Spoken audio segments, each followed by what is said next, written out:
Recording you? Holy, how you doing? Hey, my name's Jackie Hill and I'm an alcoholic.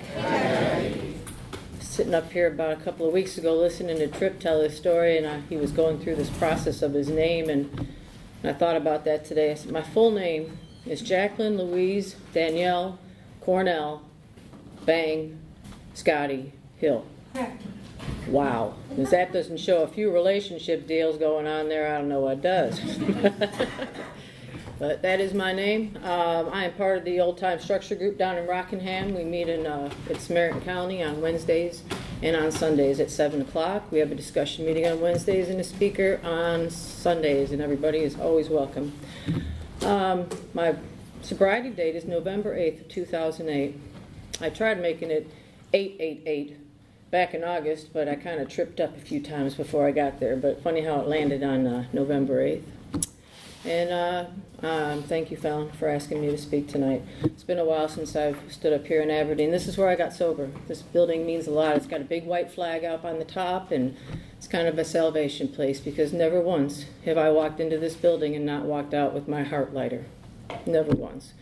I have a sponsor who just happened to walk in and make me twice as nervous tonight when she walked through the door, and my sponsor has a sponsor.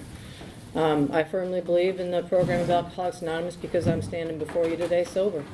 It's the only thing that ever worked. It's a big, big deal that I do these kind of things, and I measure my life by it. You know, this week, for example, I mean, my average week is going to work, and I go to at least 4 or 5 meetings a week.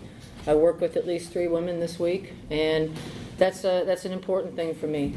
Too much time on my hands is not good, because I have a committee in my head that tells me things that are not necessarily true. It makes things that are small seem bigger. It makes things that aren't real. And God puts plenty of people in my life to keep me sober today, and that is how it works. So I'm going to tell you a little bit about how my life was, what happened, and how it is today. So I was born in the Midwest. My husband calls me a Yankee, but I'm not a Yankee. I was born in Illinois, Chicago, Illinois. I consider that the Midwest. Born and raised in a great little Catholic town, Buffalo Grove. It was a suburb, but we were like 18 miles from the Wisconsin border. And my parents had a house up in land on a lake up there, and so on the weekends, growing up, we would always go up there to get out of that rough city of Chicago, stay away from all the bad things. My father was a master sergeant of the Illinois State Police Force, and my mother was a school teacher, not a school teacher, a secretary for the school system. I have an older brother named Don, who was 8 years older than I. My oldest sister is Debbie, and she was 6 years older, and my other sister Beth was 4 years older than me, and then I came along. So I was the baby of the family, and as such, was kind of in that spoiled mode when I was growing up. You know, they always had to keep an eyeball on me. I always followed the siblings around, and being that they were older, I always wanted to get into what they were doing instead of what people my own age were doing. Have all the characteristics of alcoholism that I learned about in this program when I got here from a very early age, before I ever took my first drink. And I had no problem lying. You know, I found out I got out of trouble that way for the most part. And then when I watched other people get in trouble, I tried to get those plan A, B, and C's going right away so that I could make sure I didn't get in trouble. I never thought once about not doing the actions, you know, as I had to do what I had to do. Nothing was ever really good enough.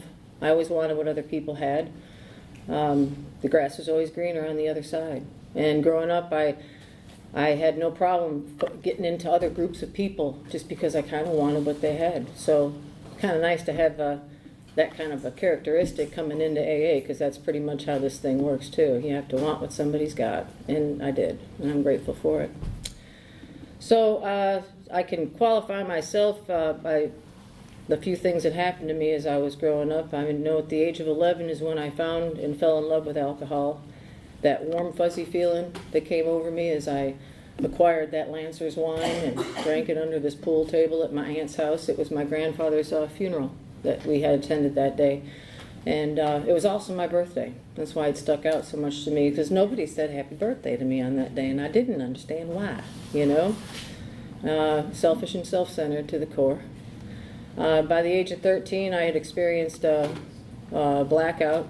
I know I was pulled out of a van with my sister, and I really don't know what happened, but I know I've had some problems with relationships ever since that time in my life. The age of 14, I had my first alcohol-related car accident. 3 other people were in the car with me, and thank God nobody was killed. But I didn't even have a license. As a matter of fact, I got all my major moving violations before I got my driver's license at the age of 16.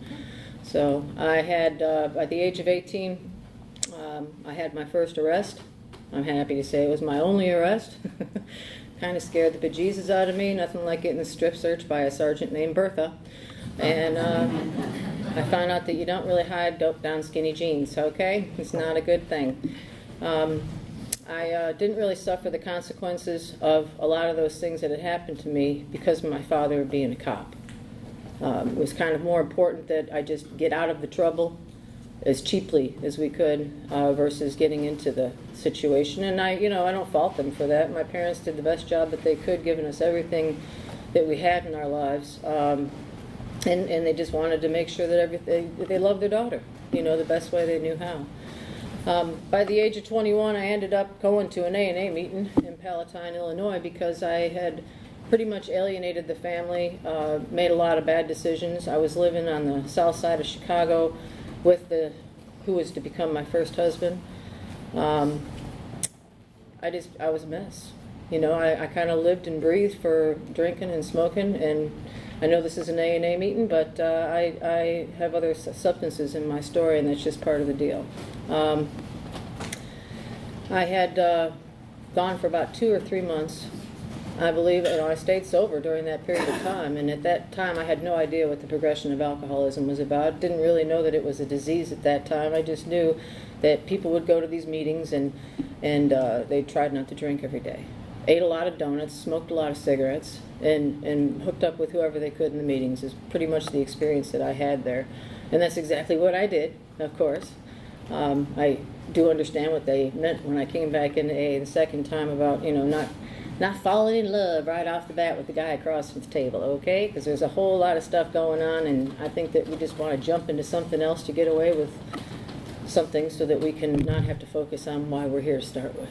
And I was told by my first sponsor that that's probably not a real good thing to do, getting involved with anybody right off the bat, because you really didn't have much to offer, Jack, So anyways, about the age, I didn't really stay sober after that 2 or 3 months because I got in that relationship, and I decided I was cured and I could live without alcohol since I did it for 3 months. So I decided to go on a Black Russian fix to South Carolina, where I got married to that man. And we kind of did that geographical change, left all that stuff behind in Illinois and moved on down to South Carolina and started a new life. And piece by piece, all those things came back. That lying, cheating, and stealing, and large drug use, and a lot of drinking, daily drinking. In the midst of all that, I managed to have a child at that time, and had the big house. Lived in Somerville, South Carolina, in a beautiful little country town place called Kings Grant, and I had it. I had that dream at that moment in time where I wanted that white picket fence, I wanted the money, I wanted the cars, I wanted everything, and I thought I did it all right. The bills are paid, everything's going okay, and I'm miserable, absolutely miserable. And I have this little baby now, and I just don't really think I want her to experience what's happening in this so-called marriage of mine, thinking that this is okay and this is the way it's supposed to be. And it wasn't. My parents didn't lay that out for me. I just didn't want to see the things that I didn't want to see. And so I packed it on up and I moved to Florence, South Carolina. Now there is a change from a little girl from Chicago moving to Florence, South Carolina. I decided to give up the drugs at that point in time, and I kind of focused on just drinking, and I really wanted to ease back. I gave up them Black Russians, which, by the way, I lost a whole lot of weight when I did that. It's amazing how much that Kahlua will put on your hiney, And I became a wino. Woo! Loved my wine because it did what I needed to do. Beer was that kind of thing that you drank when you were at the pool and mowing the grass and doing the all-day events so that you can maintain a little bit of a buzz, but it just didn't do it for me after a while. And So wine was it, and that's pretty much what I stayed with. And it was funny because about 2 or 3 years into that deal, I actually had a screwdriver. And because I thought, well, what the heck, just needed to get to that point, and I thought a screwdriver would do it. And I actually had a physical allergic reaction where my skin just started blotching up red. My cheeks got all rosy and red, and my nose got red, and it wasn't good. And I went ahead and took a little Benadryl action because I realized I was having an actual allergic reaction to this. Of course, it didn't stop me from drinking. I just mixed it with something else to try to get away from that little problem. But I didn't mix too much after that. I got up to North Carolina shortly after that. I lost that apartment in Florence. I was trying to go to school, and the divorce rendered me with no home. And I found a friend up in North Carolina that said I could live with them, and I moved me and my daughter up here. And lo and behold, I met somebody who was that friend's brother, and he asked me to marry him. And in that time of my life, being so full of fear, not really knowing what was going on, he had a really good relationship with my daughter, who was all of maybe 3 at that time. I said yes. And that's exactly what I did. And we found a house in Seven Lakes, North Carolina, which is where I've lived for the last several years of my life. And that's where I raised my daughter. Both of these men that I married, not to take other people's inventories, were both alcoholics. And needless to say, after about 3 years in that marriage, I couldn't do it anymore. And they say that alcohol can be kind of a truth serum. So drinking every night of your life and having resentments and situations that you've been hiding behind, they start coming out. And they started coming out pretty regularly. And it was just time to end that. And I did. After that happened, I had done a little bit of looking back at life. In the personal side of things that were happening, seeing how my family had split apart and gone in all their different directions. I had my parents moved to Arizona. My dad was retired by this time, had gone through a battle with cancer, colon cancer. My sister was living in Texas with my brother-in-law, who was diagnosed with a very rare blood disease, a form of lupus that he still has today. My other sister, Beth, was living out in Arizona, and I was living in North Carolina. My brother was living in Kentucky. Everybody was kind of split, and I thought about all the things that I'd missed. And we had that house in Wisconsin for all those years, and it meant so much to me. And every time I would go up there, because my dad never gave up that land for many, many years, and we would go up there at least once a summer. I would take my daughter up there on a vacation, and it just got, every time I would just leave, and I'd be crying, just crying, And I got mad at my dad when he sold the place. For about 3 years, I didn't want to talk to him because I was angry because he sold my childhood, and he sold that place of happiness. That's where we could go and we could load the cooler up, and we could go out and ski all day long and go to the water ski shows and have the neighbors over and bonfires and volleyball games, and it wasn't all bad. It was really good. I had a great time. There was really nothing wrong with my childhood, and I missed it. I wanted my daughter to have the same thing, and I kind of focused my life on trying to do those things for her, to provide those. And it's amazing what great lengths I found out that I am willing to go to do those kind of things. I was not very proud of a lot of the actions that I took and the things that I did. And in the process of all that, and the memories of thinking of things and joking about them, I still laugh about it to this day. My grandfather, bless his heart, this man tied a fish line up from the door in our house in Wisconsin to the garage window, which is a separate building, so that when the door opened up there and it was my grandmother coming down to get him, he would know. It would rattle some things, and he could hide all his beer, Oh, God. And I remember my dad, bless his heart, the man he worked so hard, and he was such a dedicated officer. And, I recall those last few years when we'd go to the store and you'd get an 18-pack of his little Bud Light, and as soon as we get home, he'd have 2 of them, and then he'd get in that golf cart, and he'd be right back on the way to the store. Dad, what are you doing? Be like, I gotta go get some beer, I might run out. 2 down, you know? Alcoholism runs in my family. It started wearing on me at the age of 42. I had lost my house at that time in Seven Lakes and moved into a townhouse across the way. And relationships that I had with other people, with other men, were just, I was not very respectful, and I didn't have really good treatment of other human beings. It's what you could do for me is what I wanted, and if you didn't do it, then get the hell out. It wasn't a matter of love at that point in time. As a matter of fact, I didn't even think I was capable of having it anymore.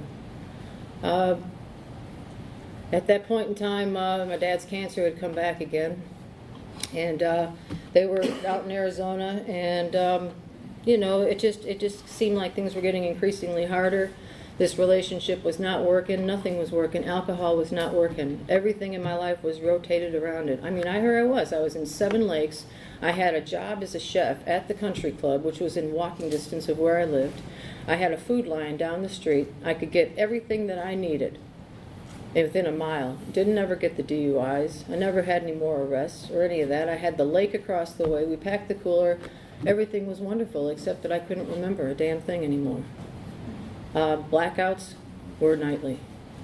And the worst part is having a child who's about the age of 15 when she knows that at about 9:30 every night she can start asking you for what she wants because you're going to promise the moon and the stars, man. And then in the morning when she comes to collect, she knows that mom's going to be embarrassed. And chances are she's going to get everything she wants. Now, the apple doesn't fall far from the tree, okay? I have a tendency to believe that my daughter and I are very similar to each other.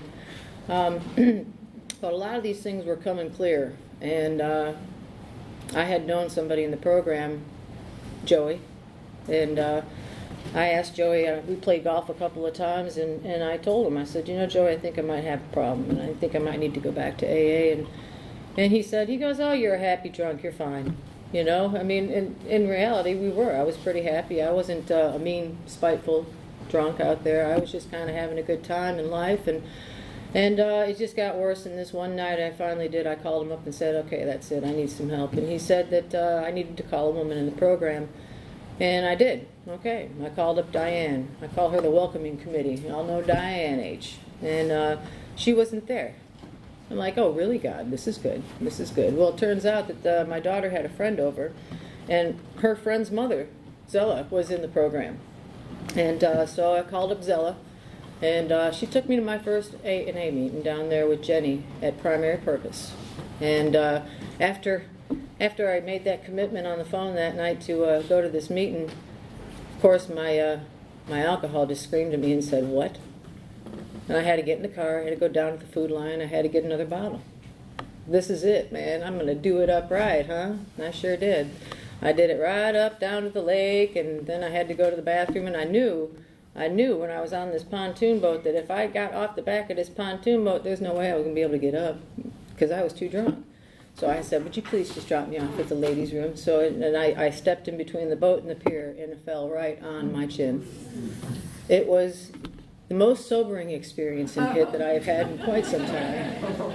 And within 10 minutes, I was black and blue from here to here. Oh my gosh, there's nothing like showing up at your first AA meeting with a bruise from here to here. And the first guy I talked to is Jim Keegan. I don't know if y'all remember Big Jim, the whole enchilada man who sat right up at the front of this table, but I thought he was drunk. I didn't realize that was Jim, but he said, wow, I'm right in the right spot, you know?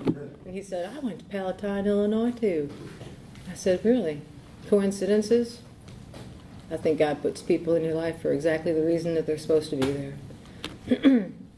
So the next night I made a commitment to come on back after I picked up that white chip. And of course I didn't want to because I had gone and their fears were setting in, and I couldn't make it for more than 4 hours. You know, so I stuck with the marijuana maintenance plan. Got me through one more night. Ended up going, and we went to, I think that night, to Bronson.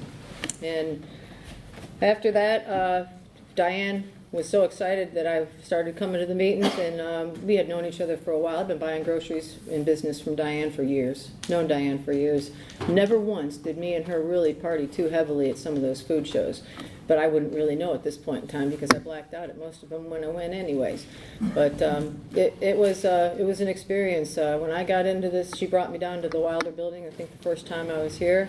And it's like I came at that time where there was so much going on. They were about to paint this building, and there was going to be a big chili party and all sorts of stuff. And she just put me to work right away. She knew that I loved cooking. And no matter where I go and in my life, I'm in the kitchen. Doesn't matter. If I come to your party, I've never met you before, guess what? I'm going to go in your kitchen. That's just where I go. That's where my comfort level's at, because that's the only place that I felt comfortable.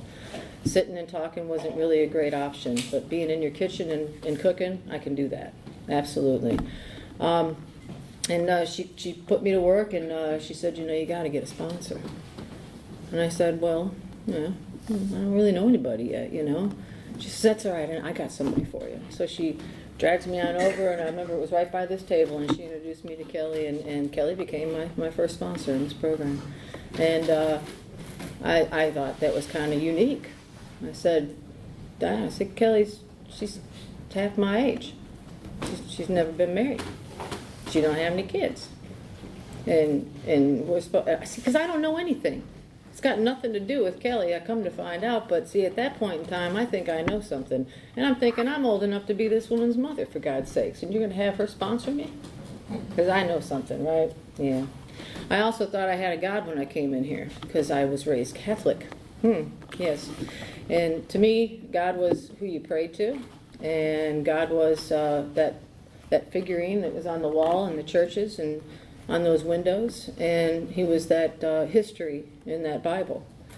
I don't know if I really believed that he was my friend or anything at that point in time, but I know I had a lot of foxhole prayers. I believed that there was something out there, but I guess you could call me a true agnostic, because I was really completely confused about the whole God issue at that time. And I also came in here as a victim, because if you'd had my life and I just left everybody alone and I just tried to do all the right things. I mean, I served on my community board. I did PTA at school. I did the Girl Scouts for 9 years, and actually it was 8. The 9th year was kind of like just selling cookies, but it was still part of, I did all these wonderful things, and I just didn't really get why things just weren't the way they were supposed to be. So I was a big victim when I came in here. And we went through this one night, and it was when we were painting, and I had sat back in this room back here, and I had a conversation with somebody for about 2.5 hours, and it was just getting to know somebody, and I'll never forget that night when I went home, and I thought, man, I told him all this wonderful stuff about me, and I omitted half of the crap, and I felt bad. The next morning when I came back, and I told Diane, I said, Jesus, I feel awful. I said I talked to him for about 2 hours last night, and I don't think I didn't tell him all the real stuff. She's like, that's called peeling your onion. So what the hell, peeling my onion? She says, you're peeling back some layers. You're starting to realize some things. And needless to say, I started to try to call Kelly, because I really wasn't very comfortable with that. I wasn't comfortable with any women or anybody over the age of 11, to be honest with you, for the most part. And it just seemed to be a real task to try to call this lady and to make an appointment to do what AA says to do. Because I didn't know about it. I didn't really understand it. I never even opened up a big book. I didn't even own one at that time. And it became very clear that I needed to get one. So I did, and then I bought the 12 and 12 as well, and we met once or twice, and in between that time, I wasn't very honest about things. I drank, and I only picked up 2 honest white chips after that first one, and that third one was a big one. That third one was when I was really pissed, and that one came in November, and I knew at that point in time, after sitting in these rooms and hearing you all talk about, if you lie to your sponsor, you're going to get drunk, and being that it happened, that they were right, Woo, they were right.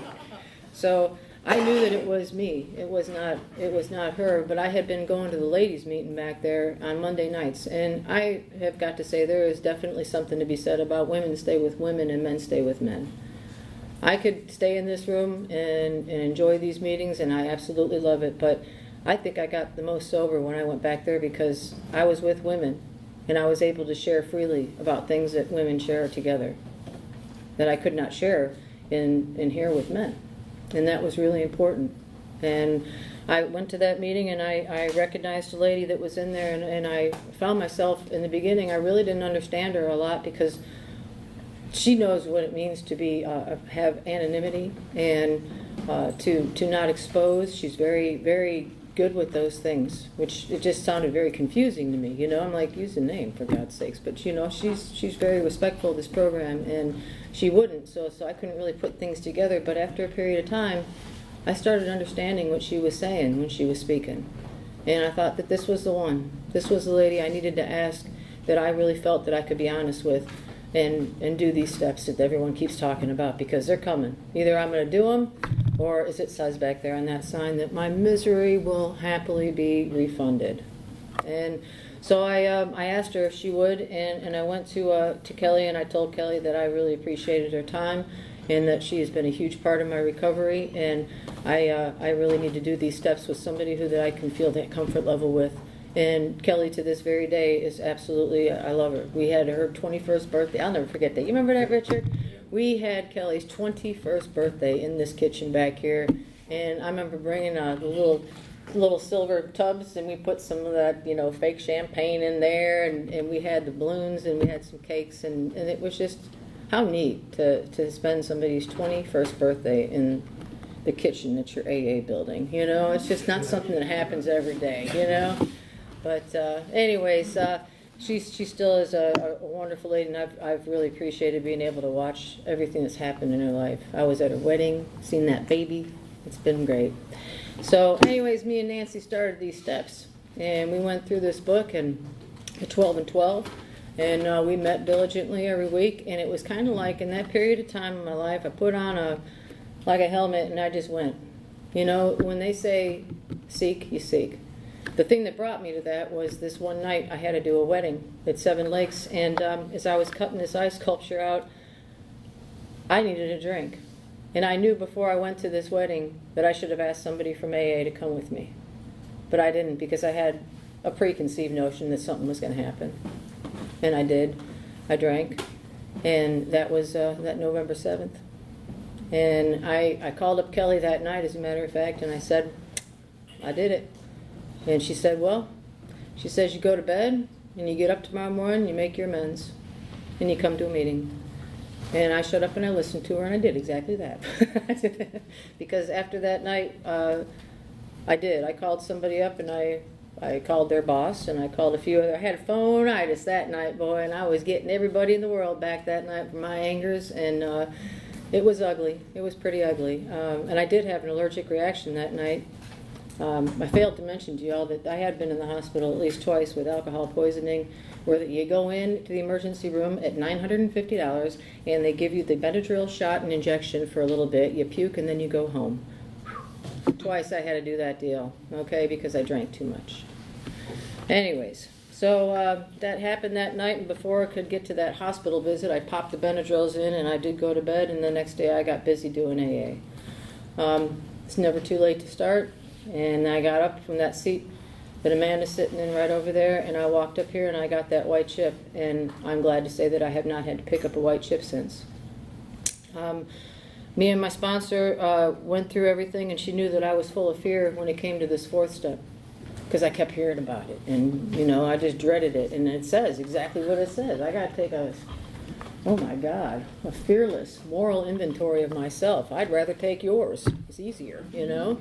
But fact is that's what we got to do. And she knew I was scared, and for, I don't know, it was about 3 months or so, we went every Thursday night over to McDonald's down the street to get out of this building and to go somewhere else and get away from everybody. And we sat there, and sometimes till 10:30 at night, and just went through each marriage, each moment, each parent, each brother, sibling, everything that needed to be gone through. And then she said one night when we got over back to this building, we went back into that room, and she said, okay, it's time. Tell me. And I did a fifth step. And that was it. I feared, what? This woman took me through a fourth and a fifth step with grace and comfort, and it was amazing, and I'm very, very grateful for that. That experience right there led me into being able to use that inventory tool that I use today, still to this day, for anything that creeps up into my life. Because out of that whole deal came those wonderful character defects of mine. Woo! And boy, do I got some. But it is what it is. The fifth step allowed something to happen inside of me. Call it a spiritual experience. Call it whatever you'd like. But what it was is it turned me into an owner of my stuff. It turned me into somebody who knows it is me that is responsible for my actions and my words today. And I'm responsible for that. I am not responsible for you. And I'm not responsible for your words or your actions. And that was a big thing in my life. Because I always felt like, if there was a fight or there was a problem, that I had to take the whole blame for the whole thing, No. I just got to take my part in it. And that's it. And that little piece of information right there has been one of the biggest helps in my life to this very day. After that, we just kept going. We just kept going through that book and kept doing our thing. And I think it was about 5.5 months I was asked to tell my story for the first time right up here at this podium. You want to talk about some nerve-wracking moment? Whoa. Ooh. And I didn't want to do it. I didn't want to do it because I was like, there was everybody's a year or so better when they get up here, I don't know what they do in other parts of the woods, Brent, but this guy was thoroughly convinced that this was okay. And I said, well, I think you need to be at least a year. I don't think that's right. You better ask my sponsor. He did. And she said, well, I think you better go. What? Yeah, you remember that? I remember that. It was like, she said, when God wants you to do something, that's what you do. And what is God? A group of drunks. Who asked you to speak? A group of drunks. So that's what we do. So I did. And it was an experience. And I recall somebody saying that, they didn't think I had much to say, but the fact of the matter is I didn't know much about sobriety. I just knew that at that point in time in my life, I was different, and I knew what it was like to be drunk, so it was a pretty good drunkalogue from what I remember. I don't remember too much about it, but either way, it was an experience that I will never forget the feeling of what it was. I don't really remember the words, but I remember the feeling, and after that, a woman came up to me and she asked me to sponsor her, and that was an experience that you must have. From that point on, I started working with other women, and I realized that this big book is what you really need too, and I needed to get experience on this. I had been through the 12 and 12, but I had been talking with a lady named Virgie. I don't know if anybody knows Virgie, but I just absolutely love me some Virgie now. This woman dedicated her last 7 years of her life to go up to the women's prison in Troy and bring AA in there. And this was a really big deal. This was a really big deal. And why? Because the only difference between me and those women is that they got caught. I didn't. And she asked me to go up there and speak. And I went up there and told my story. And after that, I said, it's time to get in this big book. Because that's the only thing that they wanted you to bring up there was the big book. So I joined every big book session there was. I think we had a big book thing going on here on Thursday nights with Richard and Kelly Kirk and Mary Kay, and we it was just fascinating to me. I remember reading that for The Wives the first time. I don't know about you, but that first time I read The Wives, I was pissed. Like, oh no, I'm not doing this. Are you kidding me? And today I can read The Wives and say, I know how to talk to me. We alcoholics are not easy people to deal with. Not at all. But it has definitely been some fun, an absolute fun going through that book, and it's a new experience every time. It's like that never-ending story, Wherever I'm at, there's something new that pops out, and why that happens is because there's always something new happening in my life. There's always some changes going on. In the first year, I really didn't get too involved in any big relationships, hence the experience I had before. But I ended up meeting and finding somebody who asked me to marry him in the rooms of Alcoholics Anonymous. And I said, this is really cool. I am sober. This would be my first sober marriage. How about that? I've been through 2, drunk as a fart. Now I've been asked to get married sober. Wow. This feels great, And it did. It was wonderful. And you know who showed up? my family here in AA, everybody. It was amazing. I had a great time. We got married at Samaritan Colony. His name's Pat Hill, you might know him. And it was a fascinating day. Kevin made us a CD of music, and it was like an AA meeting. It was really funny. We got to the church, we had the nuptials, and then we went over to this restaurant, 74 Cafe, and it was like an hour meeting. You know, we got there, we got food, we had the cake, everybody mingled, and poof, everybody's gone by 9:15. It was just perfect, you know? Loved it. We had a great time, and I'll never forget it. It was one of the most fascinating and wonderful moments in my sober life.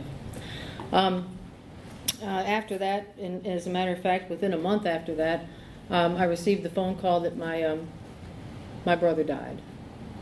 My brother had an enlarged heart for most of his life, but my brother was also an alcoholic. And he was on the heart donor list for a while, and they took him off that heart donor list because he wouldn't stop drinking.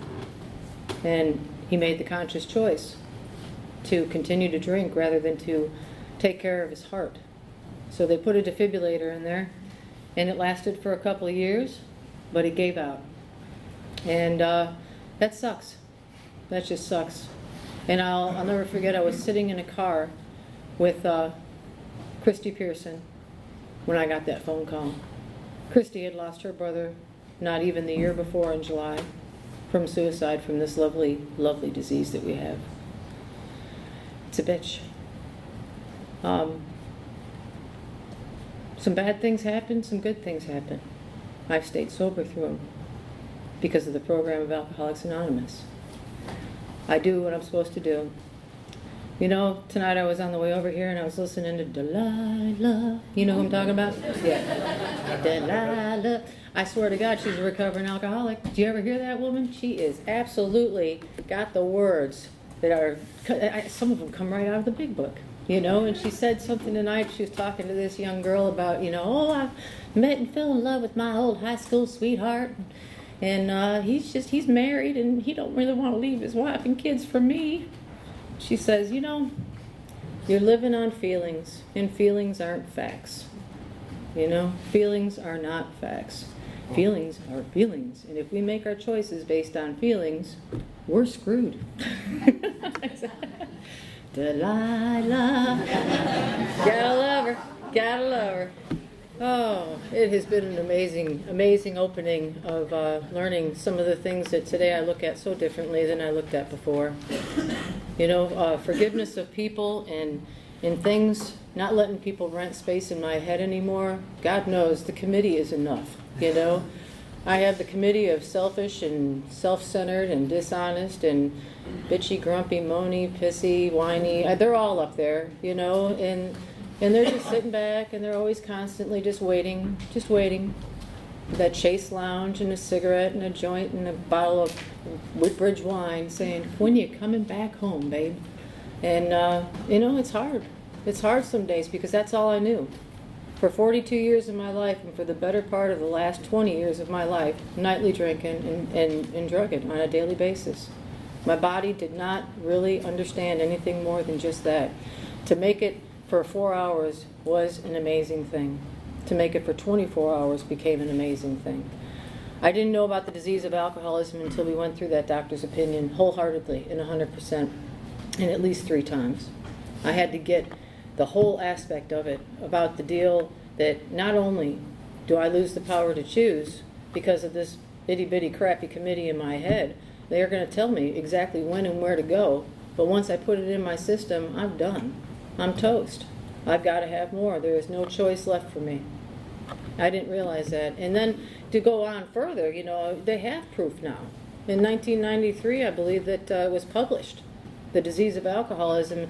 And I don't know the exact words, so, you know, sorry I'm on tape, but, you know, the thing that I got out of it was that we have this midbrain, which is our skill of survival area mode, and then we have all these other things up here, which are the sense and reasonings, and we have a little tube connector up here that's supposed to be filled with this stuff that's called something like hempamine, and this chemical goes up this way, and this is the one that's supposed to flush all the stuff in there and make us normal.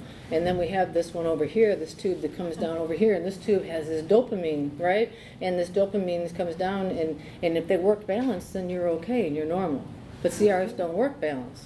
we don't have enough of this one over here, so I've got a flood of dopamine going on in me, and all I know is the skill of survival. So I'm only gonna, I know exactly what I want when I want it, and that's it. I don't have a happy medium, and that helped me. And then what also helped me is looking at my one sister, Debbie. I have one sibling in my family that is not an alcoholic.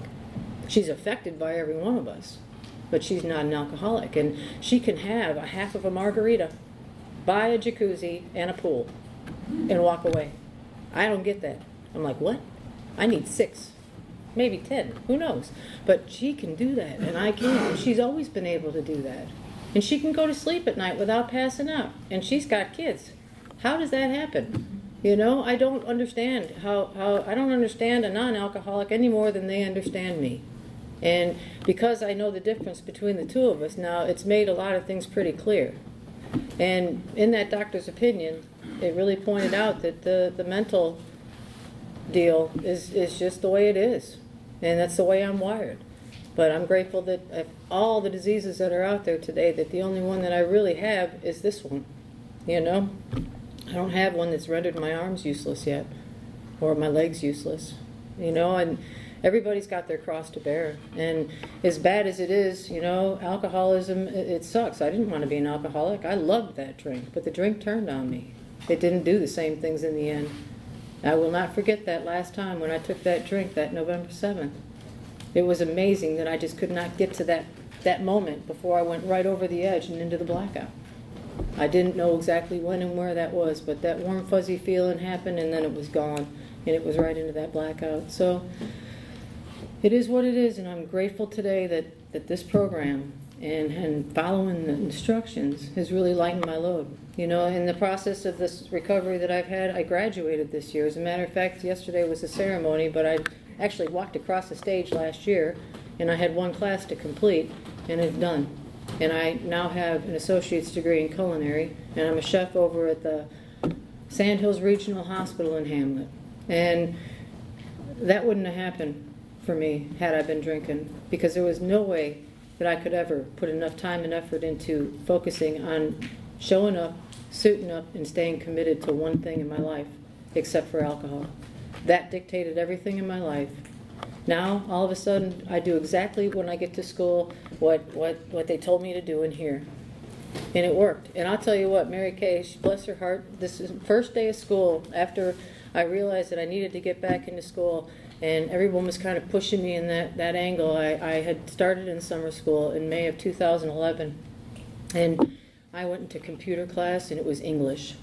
I'm like thinking, English, no big deal, right? I did really great on the placement testing in English. This ought to be a breeze, huh? I get in there, and they're on computers. Oh, my God. I don't know much about them, okay? And I sit down, and they're saying, well, just do this and put it in the MLA format and New Roman text on number 12. And everybody's tapping away, and I'm getting angry because I don't know what the hell's going on. I'm like getting frustrated, and then the emotion comes in, and then all of a sudden these tears just start flooding because I am in a place where I don't know where I am, what I'm doing, and I am scared to death. And I had to get up and leave the class.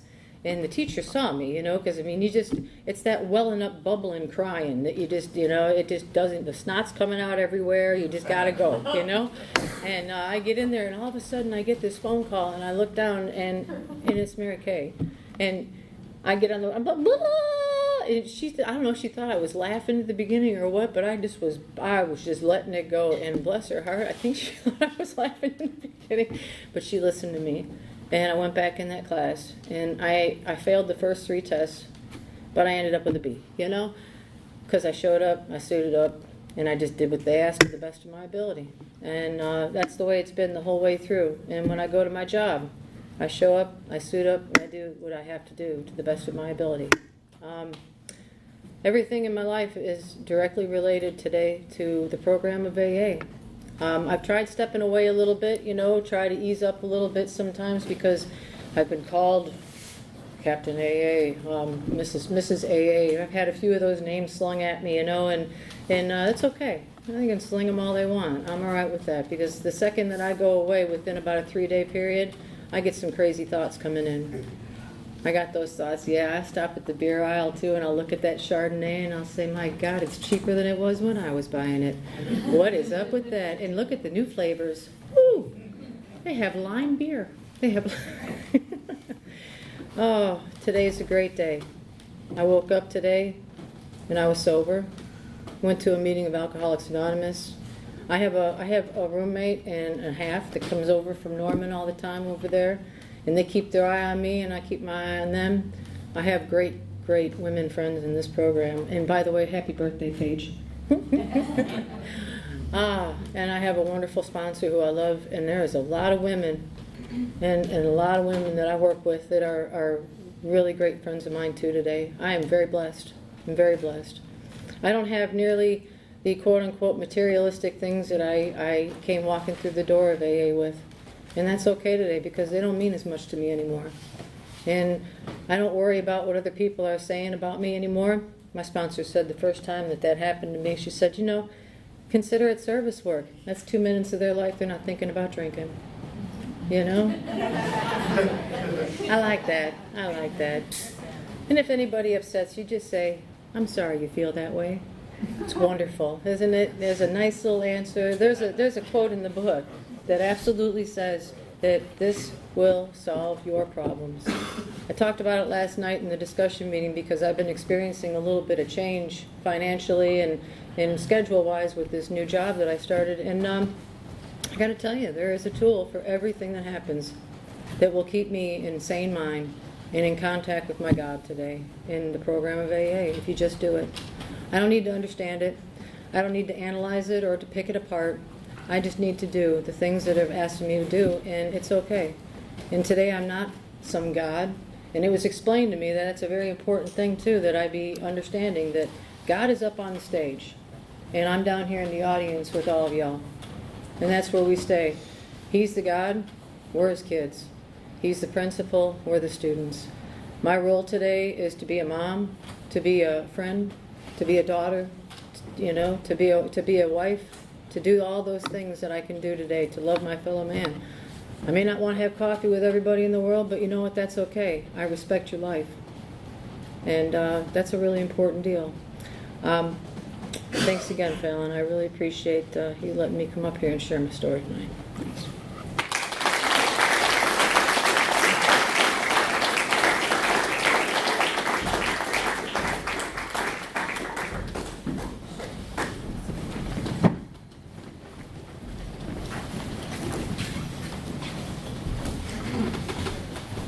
Thank you, Jackie, very much. I love you. All right. Let's see. We offer chips to mark our time, and I've asked Elijah to offer the chips tonight.